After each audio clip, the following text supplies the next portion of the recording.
Welcome in, and if you're new here, I'm Aubrey. I play cozy life sims with an occasional challenge thrown in.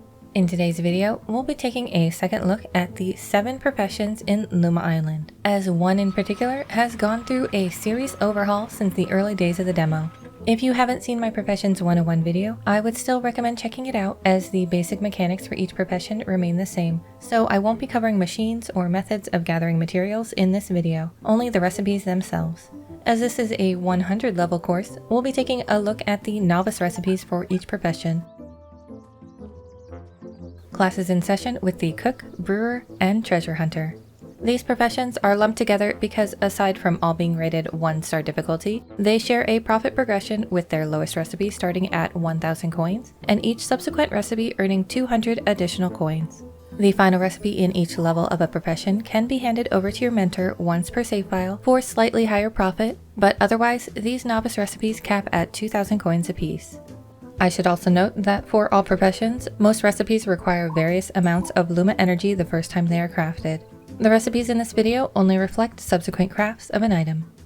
The cook uses wheat to make flour, which is used in their bread, grape pie, blueberry muffin, apple pie, and strawberry pie recipes. The final recipe of the level is fruit salad that just requires apples and oranges. The brewer uses farm color made from farm berries and bottles made from glass that's made from sand to brew their Northman's Juice, Sailor's Tonic, Blueberry Bliss, Ambrosia, Strawberry Dream, and Orange Tonic. And we have the treasure hunter who needs cotton for fabric to clean off salvaged goods for their novice crafting material, Cursed Essence. These essence are used in the pirate's eye patch, pirate's tricorn hat, not used in the pirate's legs, but used in the pirate's vest, pirate's flag, and pirate's black sails. Next, we'll take a look at the Blacksmith and Jewelrycrafter professions together, though to be honest, I could have thrown them in with the previous group as they also start at 1k for the initial recipe and follow the yellow brick road up to 2k coins.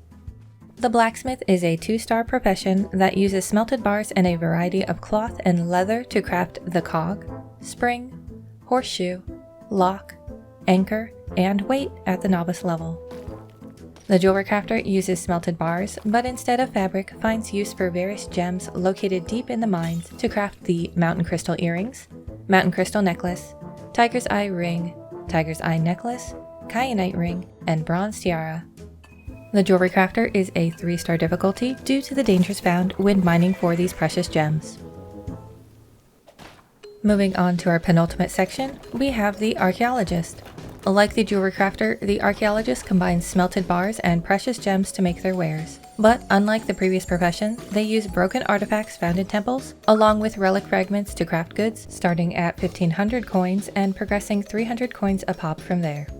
Novice level Archaeologists make the bracelet, necklace, ring, chalice, staff, and crown once belonging to the ancient Yucatali civilization.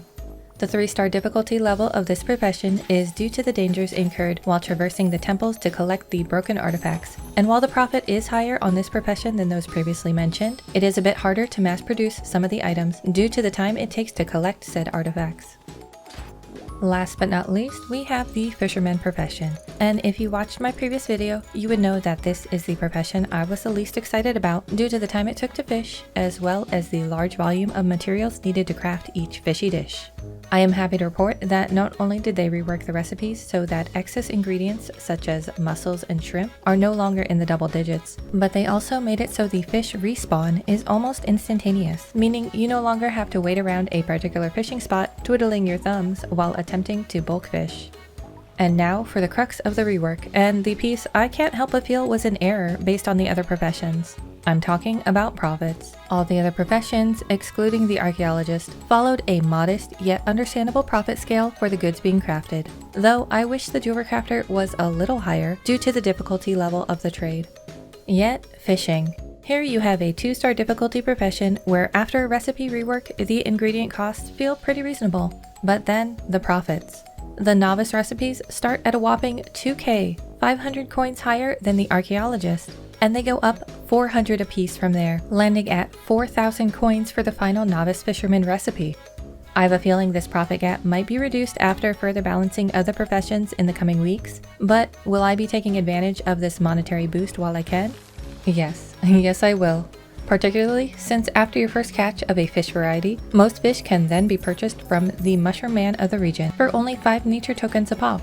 That's 2 buried treasure chests and a bonus loot pile for those wondering the in-game collection cost. I should note that you can acquire multiple professions in a playthrough, and the rates for each subsequent profession increase as you go.